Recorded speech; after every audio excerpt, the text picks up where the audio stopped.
Ya, listo. Ahí estoy. Gracias. Son los que tienen los atributos que subyacen a cada tipo, se basan en los distintos perfiles conductuales y sensoriomotores basados en patrones recurrentes de conducta. Ustedes saben que para poder dar un diagnóstico uno tiene que ver la recurrencia de la conducta cuando está evaluando, o sea que aparece constantemente esta misma conducta. Estos comportamientos son adaptaciones para el niño y proporcionan un medio para defenderse de estímulos abrumadores. Entonces tenemos al hipersensible, el niño se siente abrumado por los estímulos sensoriales y reacciona. Temeroso, cauteloso, negativo, desafiante, es una conducta de lucha-huida para preservar la seguridad y no sentirse abrumado. El temeroso medioso tiene rigidez a la adaptación, a los cambios, miedo ante nuevas personas y situaciones de ansiedad, y el defensivo desafiante negativo, dificultades en la tolerancia, la frustración, irritabilidad ante los cambios, requiere control constante del ambiente y es agresivo. Todos los niños con trastorno regulatorio presentan sintomatología viscerales, tales como la transpiración excesiva, temblores, hiperventilación, alteraciones en la piel, problemas de alimentación y sueño, falta de atención y problemas académicos, problemas de planificación, y es muy controlador del ambiente. Todos los niños, el hipo, el hiper y el desorganizado motriz, tiene este tipo de sintomatología. ¿Por qué? Porque es la sintomatología simpática que se va o sea, el sistema nervioso simpático es el que se va a activar y el que va a disminuir, ¿quién es? El sistema parasimpático. Por lo tanto, agregado a esto, también podemos decir que tiene un tono vagal disminuido. Por lo tanto, el parasimpático no puede, ¿sí?, lograr la homeostasis corporal que necesita este niño. Y es lo que más se va a destacar en niños con trastornos regulatorios. Si usted le llega a un niño con problemas de sueño, es porque no se puede regular, con problemas de los hambre, saciedad o alimentación, miren la parte regulatoria, ¿sí? Con problemas como esta nena que estaba desnuda o que transpiran mucho porque no pueden termorregularse, no pueden trabajar, o sea, el sistema nervioso simpático está demasiado presente y el parasimpático no puede regular el estado del sistema simpático, por lo tanto, la parte hormonal también está afectada. El hiposensible, tendencia a retraerse, son difíciles de entender, poca participación social. Los bebés con estas características pueden tener actividades repetitivas, evitar actividades oculares, temor al movimiento, pero sobre o falta de reactividad al tacto, poca comunicación y reciprocidad con los demás y un juego aislado. Y el desorganizado motriz, el niño desorganizado es desorganizado e incapaz de enfocar la atención, alto nivel de actividad y puede ser agresivo, pocos tiempos de espera, no puede sentarse a comer, jugar o realizar otras actividades, puede ser destructivo. Los niños mayores tienen dificultades para controlarse, son impulsivos, carecen de prevención y planificación, tienen relaciones sociales pobres porque no pueden sostener las interacciones con personas y pueden ser diagnosticados con déficit de atención. Ahí escribió alguien, Claudia. Puede ser que haya visto yo algo. Ya voy, Lía, dame un momentico, ya, lo miro. Chat. No, señora. Pues aquí está, es que no sé si te escribieron a ti al personal. A ver, denme un segundo. A ver si puedo abrirlo. No, no tengo nada. Pero vi No. como que alguien había escrito. ¿Alguien escribió algo? Lía, no, yo no. ¿No? Bien. Tengo una consulta. Los chicos también con problemas de control de esfínteres, todo esto probablemente Sí, también hay que ir sí. mirando por este lado también. Sí, porque tienen problemas interoceptivos, de leer su propio cuerpo. Está bien, entonces al tener problemas de interocepción, el control de esfínter y todo lo que tiene que ver con el control del hipotálamo, si no sé si te acordás que el hipotálamo controla todas estas cuestiones, el control nivel superior, ¿sí?, que no va a estar dado en forma refleja como está dado en el tronco encefálico, sino a nivel superior, que está dado en el diencéfalo, ¿sí?, requiere sí o sí de que uno reconozca su cuerpo, reconozca, o sea, esto de reconocer el cuerpo también tiene su componente cognitivo. ¿Está? O sea, uno necesita decir, uy, me hago pis, voy y vacío. O sea, necesita un cierto componente cognitivo para hacerlo consciente. Bien. Y lo consciente está dado a nivel de corteza cerebral.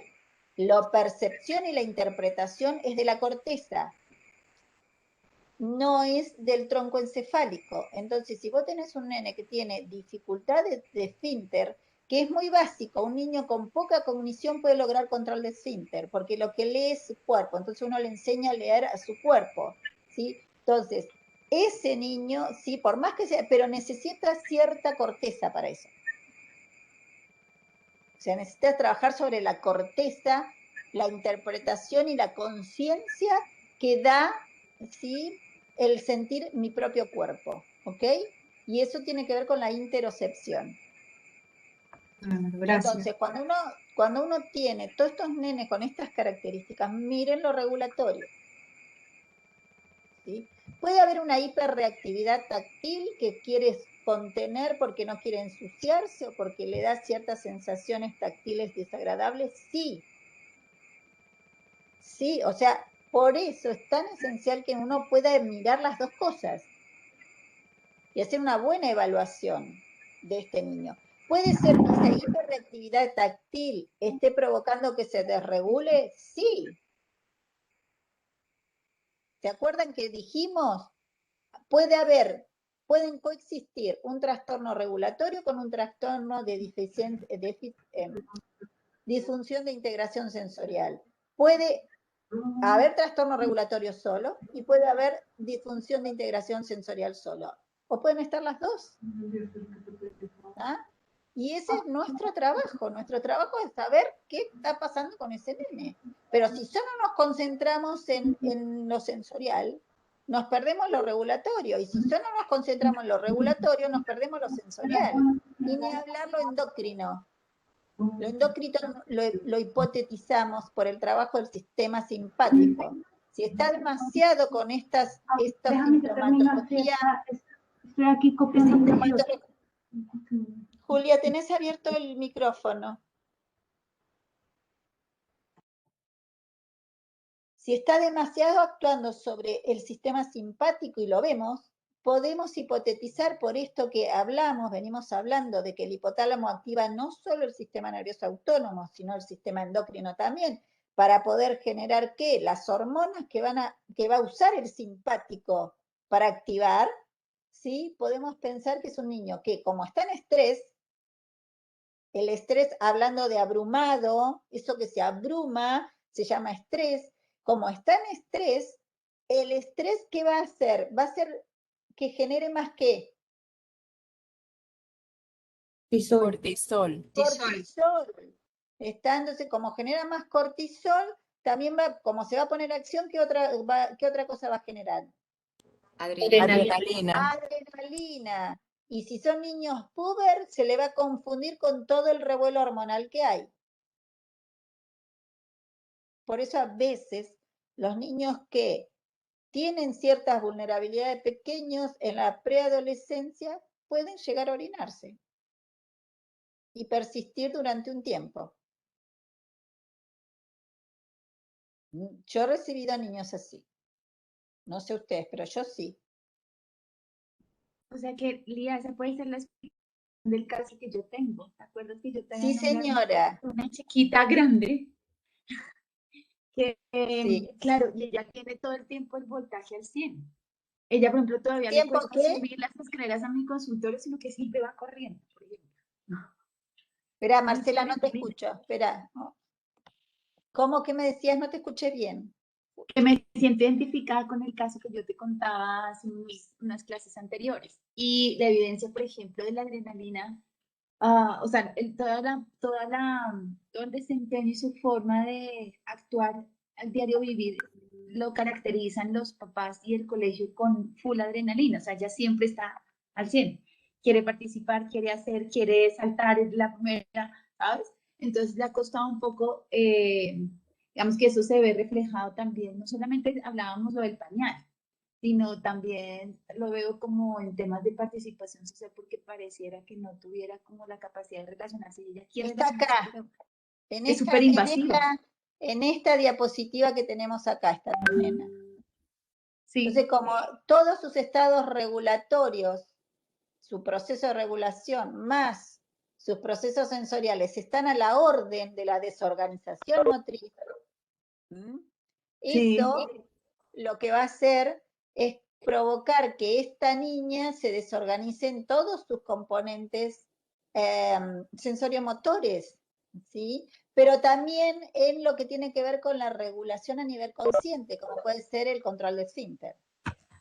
Ante un trauma, un niño, ¿qué le puede llegar a pasar? Puede empezar a orinarse encima. Y no sé, Juanita, pero capaz que te puede llegar, que la familia dice, se empezó a hacer encima otra vez, ¿sí? Por algún trauma, provocado por distintas situaciones, por supuesto, que habría que ver. O como la nenita que vimos antes, esas mioclonías que tiene provocado por un trauma. O sea, todo lo que aumente el estrés en el cuerpo va a aumentar esa sintomatología que apareció durante los primeros años de vida. Y lo mismo nos pasa a los adultos. Cuando estamos pasando una situación de estrés, esa situación de estrés va a provocar dónde somos más vulnerables. ¿Alguna de ustedes tiene gastritis? ¿Ninguna? Yo. Bueno, cuando estás en estrés, seguramente esa gastritis se potencia.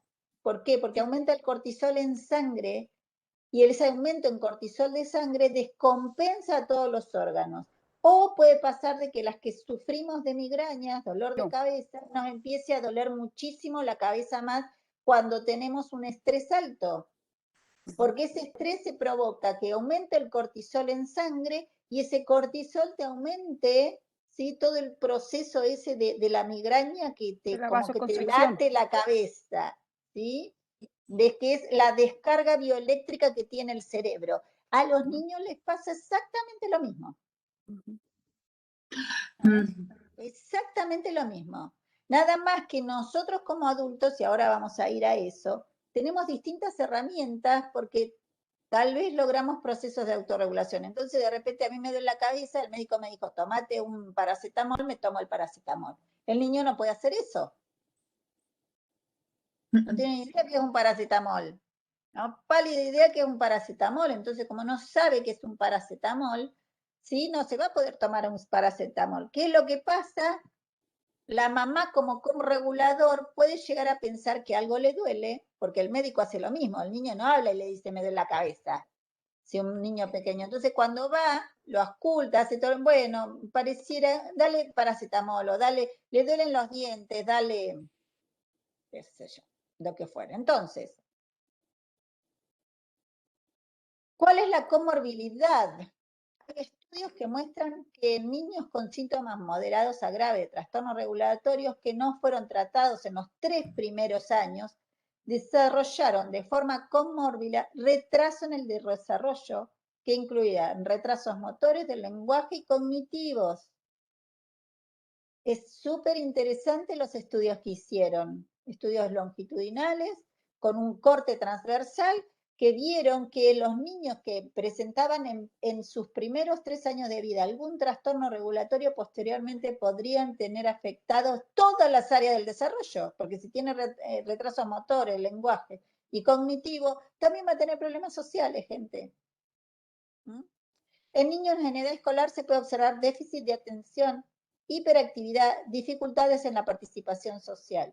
Y en adolescentes, trastornos de ansiedad, ataques de pánico, trastornos de alimentación, aislamiento, TOC, trastornos obsesivos compulsivos, ¿sí?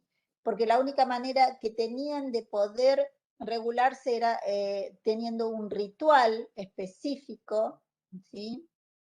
Para poder seguir adelante. Todo eso puede llegar a ser la comorbilidad. En adultos, la comorbilidad puede ser, por ejemplo, sociopatías.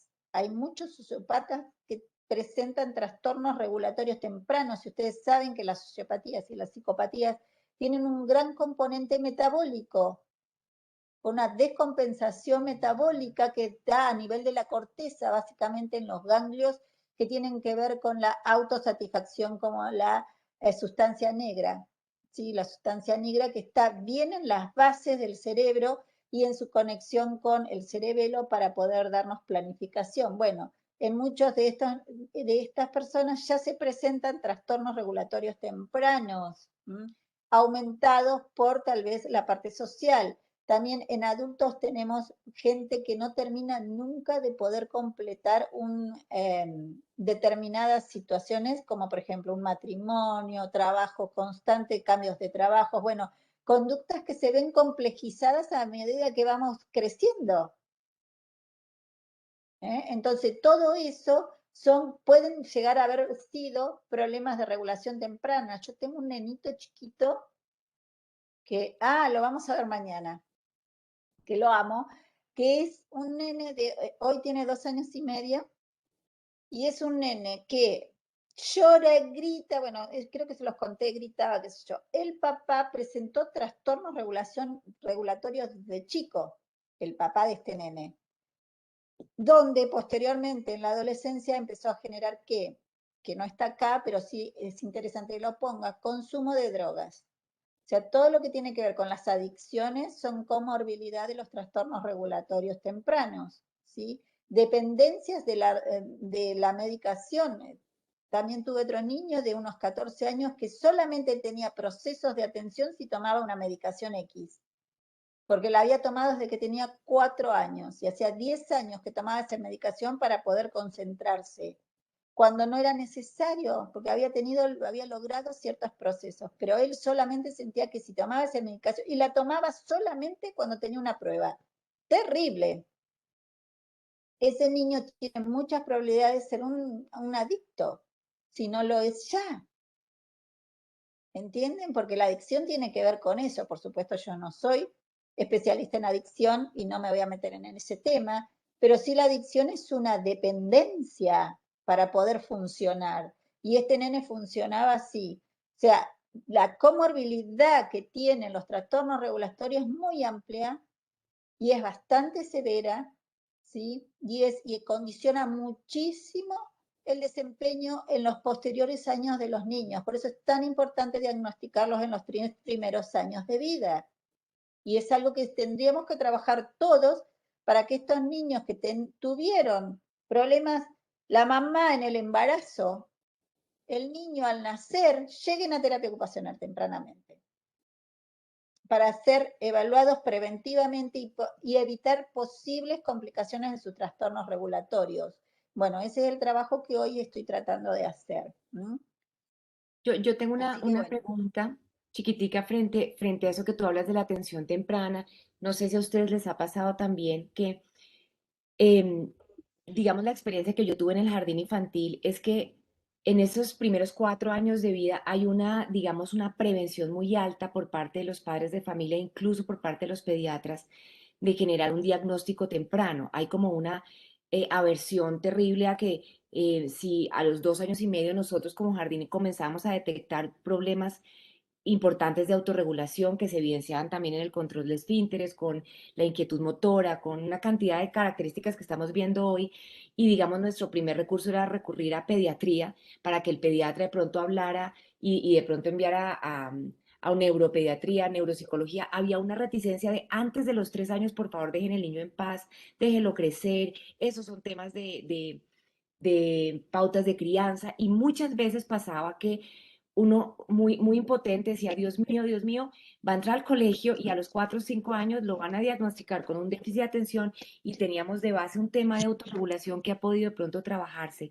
No sé cómo podemos ayudar a esta detección temprana, que e incluso en mi caso que a mí me pasó, por ejemplo, con mi propio hijo, que yo levanté la mano al añito, sí, al año, y yo empecé a decir, por favor, algo pasa, y me decían, déjalo madurar, eso es que tú lo consientes mucho, déjalo madurar. Y realmente, pues evidentemente había un problema de regulación, que después pues obviamente hubo un diagnóstico de autismo, pero pues el mismo pediatra me decía, de hecho fui a varios neurólogos, dos importantísimos en Colombia, que ambos me dijeron, eso es un tema tuyo, Juanita, que estás muy ansiosa, a tu hijo no le pasa nada, y pasaron muchos años antes de poder, digamos, que ir a terapia ocupacional, ir a todo esto donde me ayudaron con la regulación, entre esas Marcela Alejo que está aquí, pero hay una prevención con el diagnóstico temprano en Colombia, no sé ustedes cómo lo ven. No, creo que es una cuestión mundial. No, no es de Colombia. Es una cuestión mundial porque en realidad a mí me parece que los encargados de desarrollo, que somos nosotros, los terapistas ocupacionales, los fonoaudiólogos, tendríamos que hacer una buena campaña de explicación, porque el docente no tiene por qué saber todo lo que yo le estoy diciendo ahora a ustedes.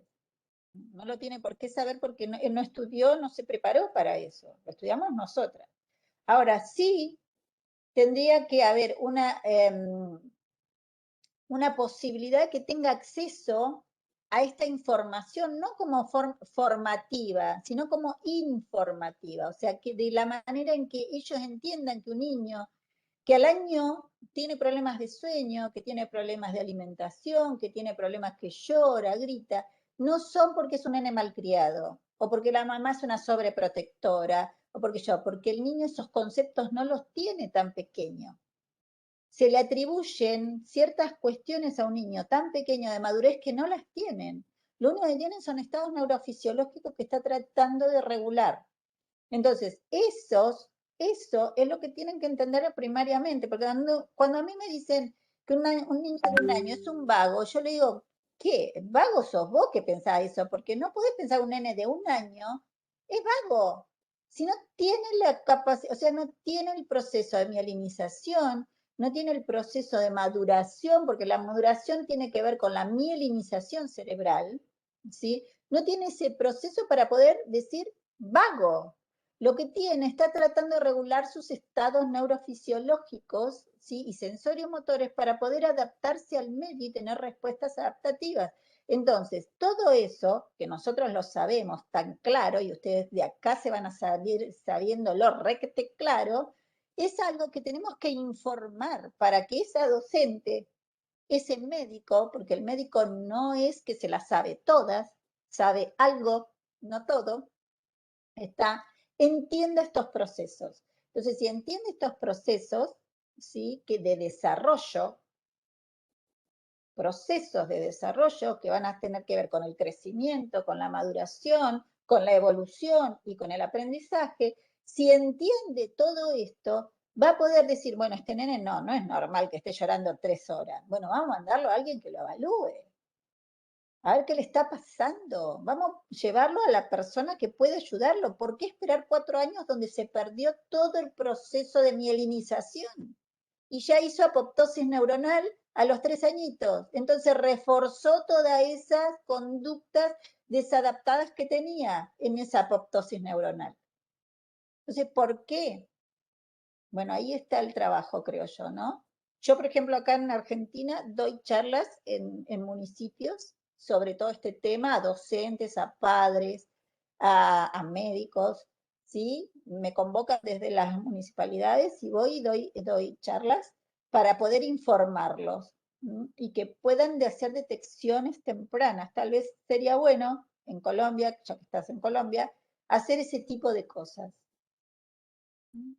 Con alguien que los pueda informar Buenísimo. para que puedan ser después derivados. ¿M? Y la comunidad médica, que ahora vamos a ir a esto, ustedes saben, y parte de lo que vamos a ver ahora te va a contestar un poquito lo que te pasó en tu historia, Juanita.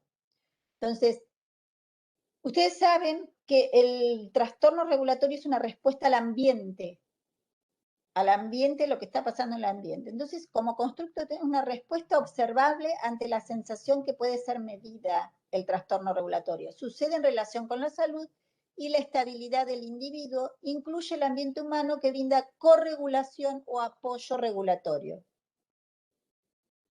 Y entonces, ustedes saben que está este constructo de lo que tenemos alostosis para homeostasis, la respuesta al ambiente y hay un corregulador. Entonces, ¿Se acuerdan qué era la homeostasis? Era un proceso biológico dinámico constante de autorregulación que permite a un organismo mantener un estado constante bajo varias condiciones de estrés. Pero en los años, hace un par de años apareció un nuevo constructo teórico que yo se los nombré hace poco, que tiene que ver con lo que llamamos alostosis. Ya no homeostasis, sino alostosis. Entonces, el autor, que se llama Peter Sterling, dice, no puede haber un organismo en constante equilibrio, porque necesitamos tener adaptaciones constantes al ambiente. Entonces propone un constructo teórico que se llama alostosis, donde dice que la alostosis es un proceso adaptativo para mantener la estabilidad o la homeostasis. A través de cambios fisiológicos o conductuales, usualmente en respuesta al estrés. Si ustedes ahora necesitan salir corriendo algo, necesitan tener respuestas fisiológicas de adaptación para poder salir corriendo. Y ese es el proceso de alostosis. Permanece estable haciendo cambios internos o externos, es trabajo de la alostosis. Es un logro de la estabilidad prendiendo y apagando los sistemas alostóticos. Sistema inmune, sistema nervioso autónomo y sistema endocrino o neuroendocrino. Entonces, como que se enfrentan las dos teorías, ¿no? Una teoría de alostosis y una teoría de homeostasis. El que introduce el término homeostasis fue Claude Bernard en 1865. Miren en qué año aparece. Posteriormente, Walter Cannon también acuñó este concepto. En realidad, lo que introduce Claude Bernard es el concepto de medio ambiente. Y Cannon le habla al concepto de homeostasis. Entonces, la homeostasis describe la característica de todos los seres vivos que definen un interior y lo mantienen estable en un ambiente inestable. Hay muchas variables en el ambiente. ¿Está? Por ejemplo, imagínense, ustedes vieron la situación de la gente esta de los inmigrantes en Europa que tienen que cruzar nadando y todas esas cosas. ¿Sí? Las conocen, por supuesto, porque no están ajenas a lo que pasa. Y el otro día estaba mirando una foto de un rescatista que rescató a un bebé. No sé si lo vieron. ¿No? Bueno, Yo lo vi. era un conjunto de marroquíes que estaban pasando a España, justamente Gloria, y un rescatista alzó un bebé. ¿Qué me provocó a mí? Una angustia muy grande, donde mis procesos alostóticos necesitaron poner en activación ¿a quién? ¿A quién puso en activo? La angustia provoca estrés. Entonces, ¿a quién puso en activo? Al parasimpático. No. Simpático, al simpático. Al simpático, que es el que va a aumentar, o sea, como aumentó mi estrés, ¿qué me provocó? Y se me llenaron los ojos de lágrimas. El simpático empezó a actuar. Yo pensaba que al bebé, No, como no. hizo el bebé. No, el bebé por ahí no tenía, por supuesto, ningún tipo de tono vagal porque estaba frío, blanco, pálido. Claro, No. sí. Entonces a mí, ¿qué me provocó? Una angustia muy grande, me aumentó el estrés en sangre, o sea, me aumentó el cortisol y me provocó que el simpático se activara. Una imagen. Y si ustedes pueden evocar ciertas imágenes que les provoca estrés, eso nos desestabiliza. Y ese proceso alostótico de volver a la estabilidad a través del tono vagal, del parasimpático, es lo que dicen que es un proceso alostótico de adaptación. Entonces, la homeostasis describe las características que recién les decía, en un ambiente inestable. Y esto es lo que Peter Sterling decía, pero si el ambiente es inestable, nosotros no podemos obtener una homeostasis constante. El concepto de homeostasis es un concepto que dominó la fisiología durante años y sigue estando hoy en el cuerpo médico, en la medicina, sigue estando el concepto de homeostasis, este concepto teórico, ¿sí? por lo que cada desajuste interno es detectado como error y se debe corregir por retroalimentación negativa. Entonces, el modelo de razonamiento clínico homeostático habla de que tenemos un desvío del parámetro, algo se rompió en nuestra homeostasis, dolor de cabeza, dolor estomacal, convulsiones, el niño no camina bien, XXX. ¿Sí? ¿Qué es lo que piensa? Hay que corregir ese error. ¿Qué vamos a hacer? Intervenir para corregir el error. Por ejemplo, si me duele la cabeza, me dan una pastillita. Si tengo convulsiones, me dan una pastillita. Si tengo déficit de atención, me dan una pastilla. ¿Me siguen lo que les quiero decir? Sí. Entonces, ¿cuál es el problema? Muchas variables no son homeostáticas. Sus desviaciones no son errores, sino adaptaciones para corregir un error en un contexto determinado. Si el niño tiene déficit de atención, tal vez es porque no logró su proceso de regulación temprano o porque tiene canales sensoriales que lo están afectando. No puedo corregir ningún error ahí, porque lo que el niño está tratando de hacer es adaptarse al medio, porque necesita moverse para poder prestar mínimamente atención. No es un error.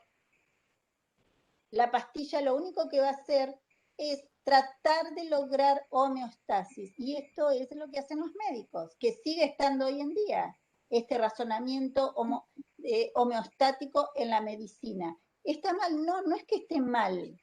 No es que esté mal. Muchas veces necesitamos de esta medicina. El niño que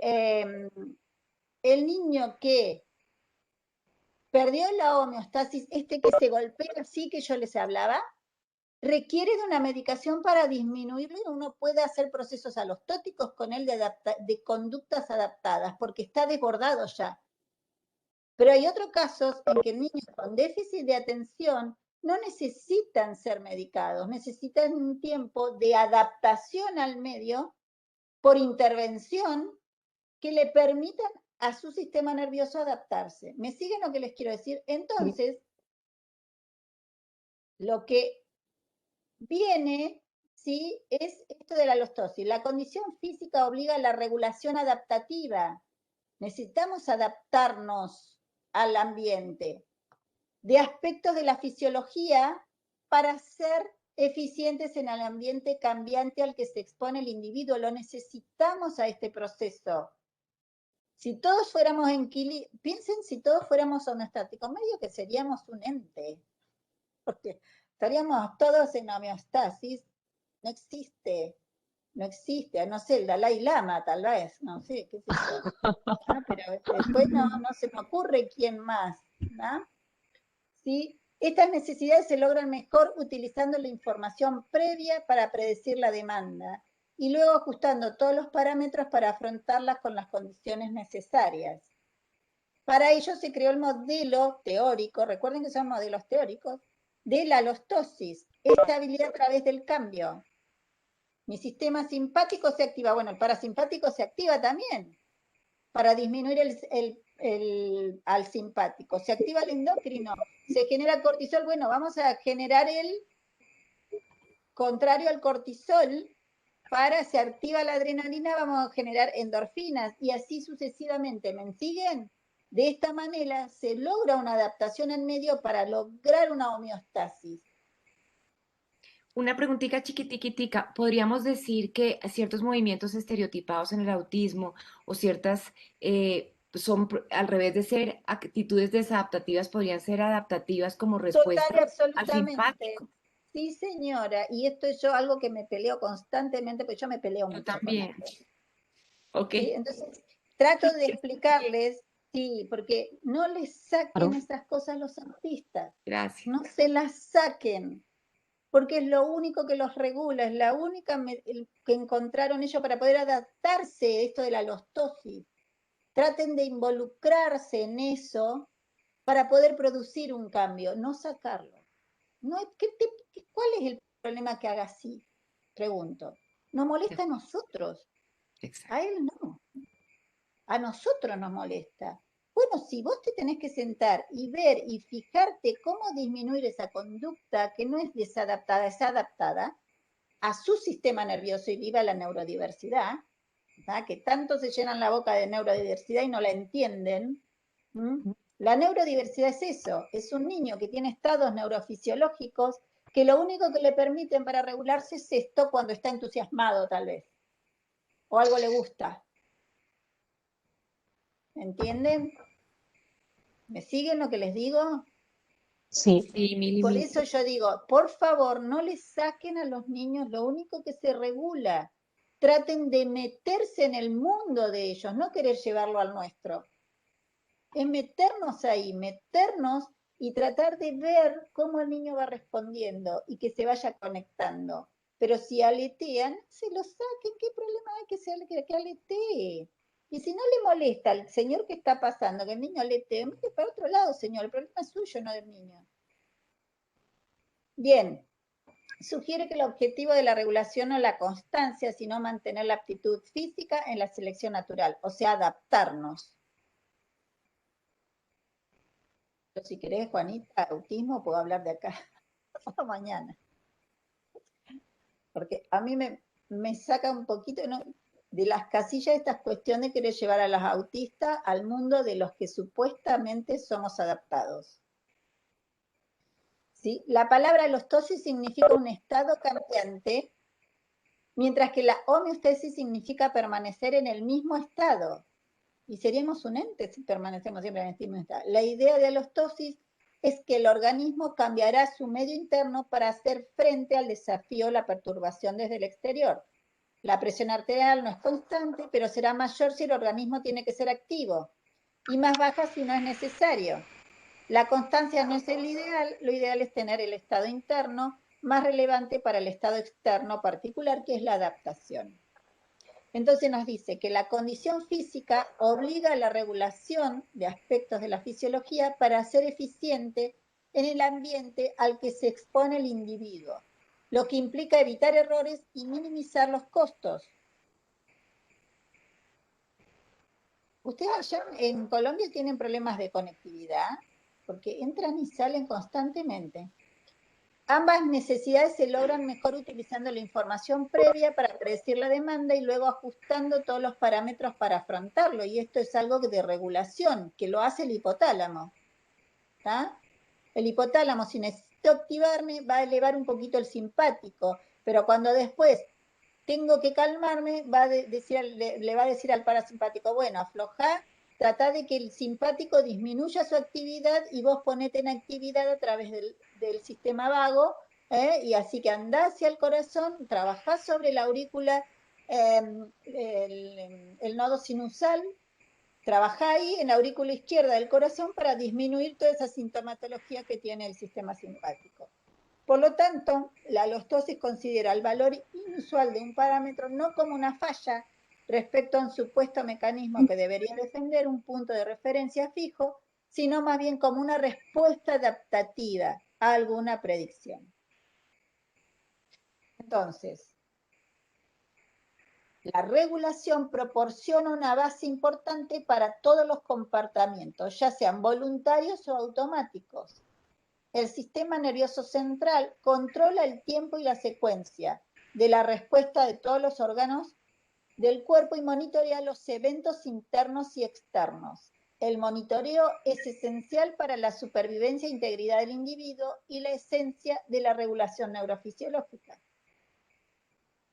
Entonces, el modelo de racionamiento clínico alostótico dice que los parámetros neurofisiológicos van a variar, que la variación puede ser anticipada, ¿sí?, a la demanda. Yo si sé que tengo que correr, el hipotálamo ya va a saber que va a tener que activar a quién, al simpático.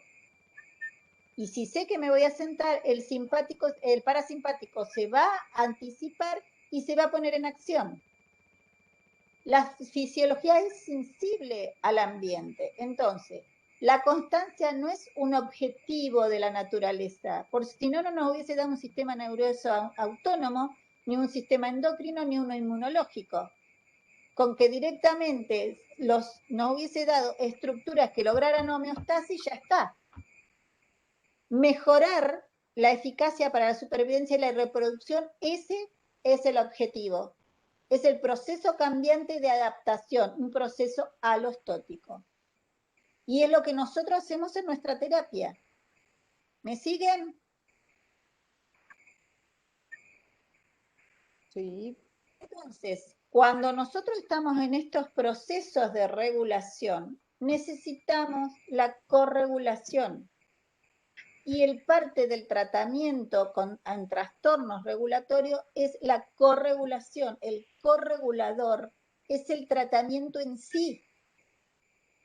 Porque si ustedes pueden corregularse con ese niño, el niño empieza a disminuir sus conductas regulatorias, llanto, oposición, desafío, como corregulación a ese nene. ¿Por qué? Porque se acuerdan en las primeras clases que hablamos que la regulación exitosa depende de un regulador externo que pueda regular sus estados internos.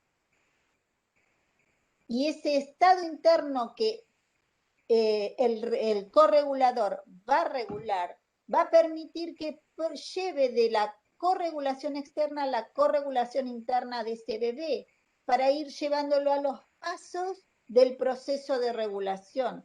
Si el corregulador está desregulado, va a ser un círculo de desregulación, y es lo que pasa con la gente que llega a nuestro consultorio. Llora y no grita, no duermo, no esto, no como, no, le hago esto, le hago lo otro, yo ya no sé qué hacer, la verdad que te toma, a ver qué haces con este nene, bueno, etcétera, etcétera, etcétera. Entonces, el cuidador y el recién nacido forman una díada desde el nacimiento y se unen intrínsecamente en una unión fisiológica y emocional. Fisiológica y emocional. La mamá no por nada pasa por un puerperio que va a marcar muchísimo a su bebé. Y el puerperio es algo que tenemos que preguntarle a la mamá cómo lo pasó en su relación con su bebé. Porque es esencial. ¿Por qué? Porque es la etapa de la modulación fisiológica del bebé, donde empieza a tener ritmos de sueño, vigilia, hambre, saciedad. Y si la mamá está en depresión, no puede ser correguladora de ese bebé. Entonces, es súper importante preguntar eso. Entonces, ¿qué pasa con la corregulación y la endocrinología? El tacto de la madre o el padre o del cuidador parece liberar hormonas del crecimiento y oxitocina, las cuales favorecen el proceso de crecimiento. El estrés se asocia con alteraciones de la fisiología cerebral. Cualquier déficit puede generar que el niño no esté preparado para un proceso futuro, limitando su capacidad para establecer el proceso de autorregulación. Por eso es tan importante el tacto en un bebé pequeño. No por la cuestión sensorial, de organización, la sensación y todo eso, no, para lograr regulación. ¿Me siguen? ¿Sí? Y por eso es tan importante la succión, como por ejemplo en el chupete, porque es un proceso de autorregulación. La succión no nutritiva. ¿Sí? Y todas esas técnicas que se van dando, no sé por qué no le quieren dar el chupete al pobre bebé. O sea, denle el chupete a la criatura. Y a una determinada edad hay que sacarlo, sí, a los 3 años cuando tiene que tener proceso de autorregulación. Es eso, que después quitarlo, creo que algunos niños es difícil. Pues mucha gente se No, no resiste es por eso. difícil, es aguantarse lo que viene al quitarlo. No es, a ver, una cosa es el niño y otra cosa es el adulto. El adulto le resulta difícil poder soportar el grito y el llanto de ese bebé porque quiere el chupete. Ahí está el adulto para consolarlo, darle, bueno, te consuelo, yo el chupete no te lo voy a dar, pero te doy otra cosa, juguemos, hagamos esto, hagamos lo otro, para poder desviar, y esa es otra de las técnicas de trabajo, que es flexibilizar el pensamiento. Y después de un tiempo, si el corregulador puede trabajar con él, el niño a la semana no llora más por el chupete. Creo que la Ahora, si segunda esto se razón que, prolonga, perdón, perdón, creo que la segunda razón que he escuchado y de pronto la fonoaudióloga, creo que hay una fono, no sé, me corrige es el tema de los dientes, algo con respecto a la mordida o en fin que el chupete no permite. no voy a discutirle a eso a la fono porque no soy especialista. De hecho, Lía, Pero es sí, más fácil y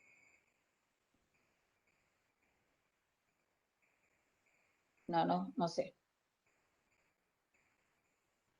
más allá de Muchos los niños 3 dejan el años. chupete solo y Pero otros niños agarran el dedo o la teta para poder regularse.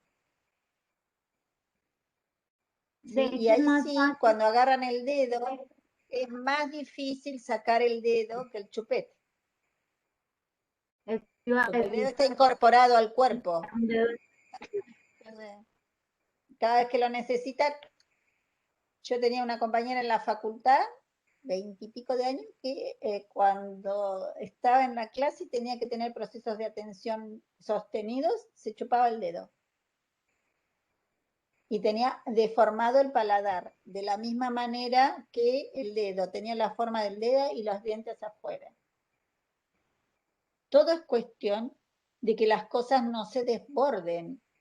Si el niño deja solo el chupete, fantástico, pero a los 3 años hay que sacar el chupete.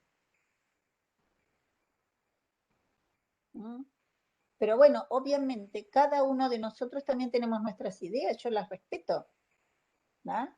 Yo les digo nada más que tal vez un niño que tiene ciertas dificultades en regularse, en lugar de ponerle la teta o que agarre el dedo, dale un chupete para poder regularse y se calme y no llegue a desbordarse en sus estados neurofisiológicos. Pero bueno, también está, puede decir la fono, no, bueno, se le deforman los dientes. A los 3 años no se le deforman los dientes si le sacas el chupete. Se los puedo asegurar que no se deforman. ¿Sí? Mis 3 hijos usaron chupete y tienen los dientes perfectos. Pero bueno, son posturas. Esther Daniel habla de sintonía, ¿sí? Habla de que hay una sintonía entre el cuidador y ese bebé.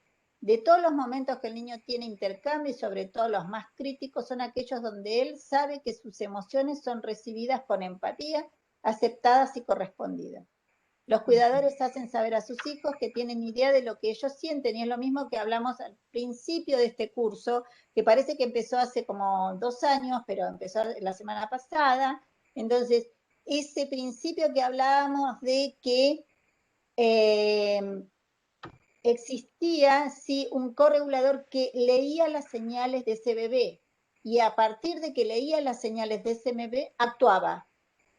Ay, creo que tiene hambre, le doy de comer. Ay, creo que tiene sueño, le hago dormir. Ay, creo que le duele algo, veo que le pasa. Ay, está sucio, el pañal, ping. Y siempre acertamos, no sé cómo hacemos, pero siempre acertamos, porque uno acierta porque lo tiene en la cabeza, dice, uy, lo cambié hace como 5 horas, entonces lo tengo que volver a cambiar, etcétera, etcétera. Y hacemos distintas cosas para que este niño esté cómodo y sienta comodidad en el ambiente y sienta lo que dice estar empatía, ¿sí? O sea que yo te doy señales, vos si me las lees, vamos a estar en armonía, en sintonía.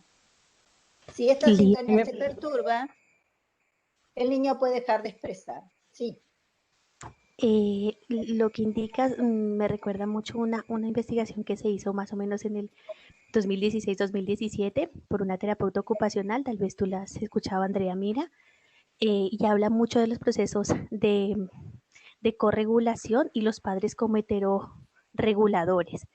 Y uno pues hace mucha referencia a Ruth Filman para los procesos de regulación y es bastante interesante porque lo hace con neonatos en los procesos de afectación de los componentes límbicos dentro de entornos institucionalizados Por ejemplo, cuando se acercaba el monitoreo, cuando se acerca instrumental para cambio de sondas y demás, cómo se elevaba ese nivel de estrés en el monitoreo de los niños, respiración y un análisis de la baja capacitación a los padres en cómo ser reguladores dentro de ambientes institucionalizados en UCI.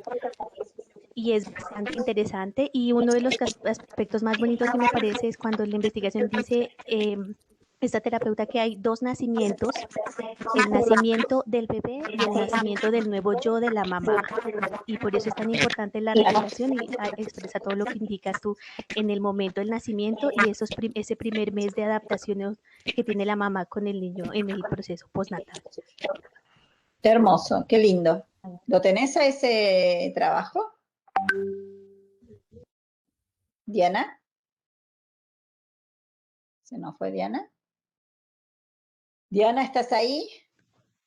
Sí, perfecto. Si gustas, te lo comparto o al grupo también, el artículo de la publicación. Ella es terapeuta Me encantaría ocupacional chileno y la publicación en el 2016 es supremamente interesante. Sí, me encantaría leerlo. Sí, claro que sí. Sí. Si lo tenés, encantada. Lía, una pregunta. Sí, claro. Esther Daniel es psicólogo, es médico, es Es psicólogo. es psicólogo. Ujú. Es psicólogo. Lía, me imagino que Sí. esto lo veremos en tratamiento, ¿no? O en estrategias. Pero, es decir, cuando ninguno de los dos padres saben regular o son correguladores del niño, ¿esto cómo se aborda? Ahí mañana lo vamos a ver, Gloria. Lo veremos, ¿no? Vale. Mañana vemos todo eso para ver cómo trabajar todos estos aspectos. ¿Está? Mañana lo vemos. Bien, por último, ustedes saben que la doctora Ernst dijo que la reactividad sensorial coocurre con otro tipo de funciones regulatorias.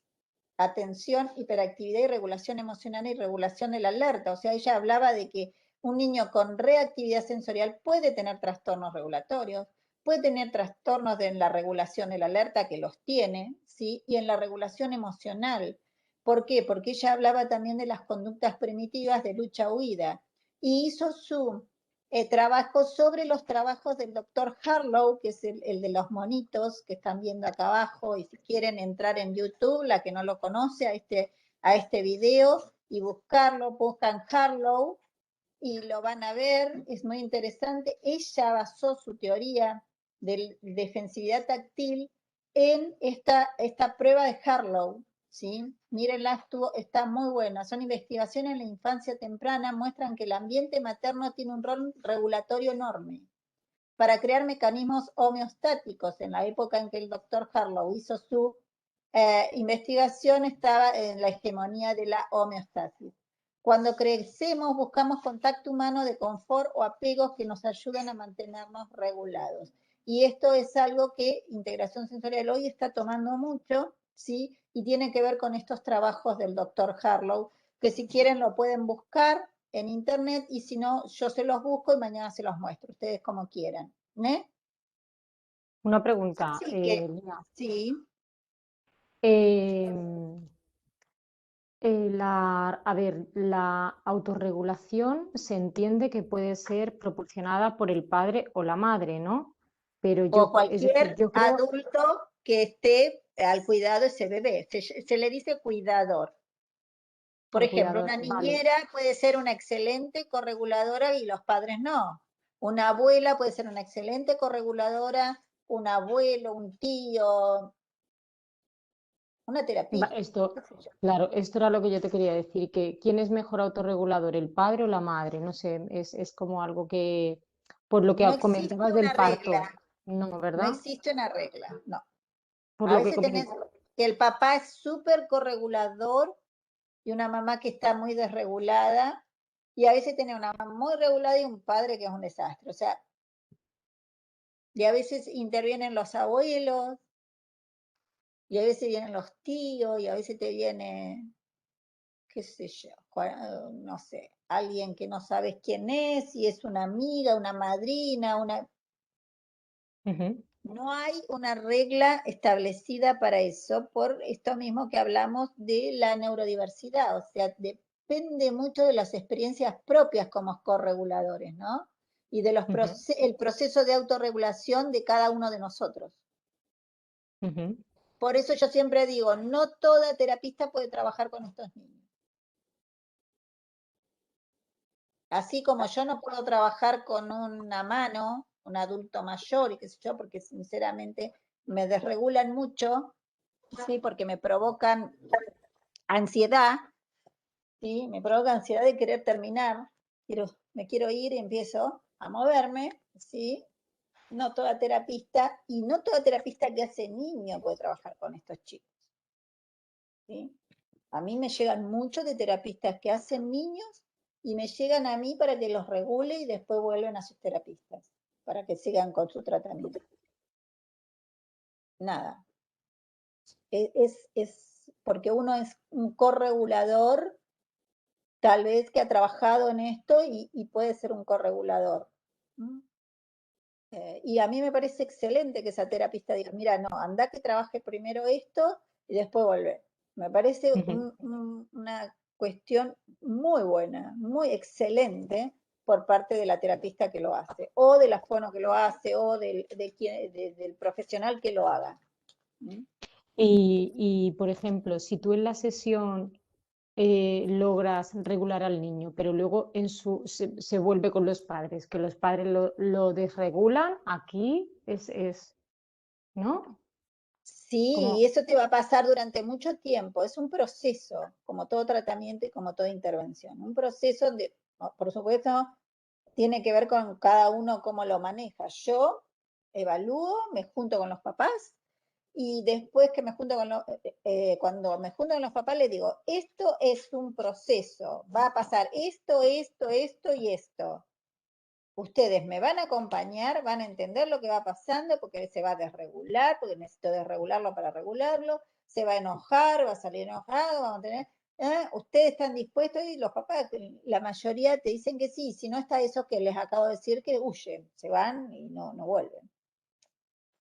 No pasa nada, bueno, ya está, ya fue. Lija, yo tengo el ujú, caso de la chiquita que te compartí en el video, que ellos aparte están tomando, Ah, han asignado medicamentos para, en teoría, disminuir pues estas conductas que está presentando la ustedes, niña. perdóname, Lisette, dame un segundo. Sí, ¿Quieren ver señor. el video de Lisette ya que terminamos la presentación? ujú. Tenemos un cachito. ¿Tienen ganas? Bien, mañana vemos evaluación Sí, y sí, por intervención a full mañana, porque ustedes quieren saber eso, pero necesitaban la teoría, ¿está bien? ¿Por qué? Porque Ujú. ustedes se presentan ante cualquier profesional y necesitan explicarle por qué están haciendo lo que hacen. Y necesitan tener la evidencia, y la evidencia se basa en la teoría, no hay otra. Y si no podemos explicar nuestro hacer ante otra persona, estamos en problemas. Es muy importante que podamos dar evidencia de nuestro trabajo, dar ciencia, y la ciencia es eso. Si no trabajamos con ciencia, somos simplemente mecanicistas, algún caso. Ustedes, todos tenemos que hablar con mucha ciencia y la terapia ocupacional tiene ciencia de base. Bien, vamos a ver voy a dejar de grabar porque por supuesto es un video que obviamente yo no tengo permiso, por lo tanto no puedo grabar.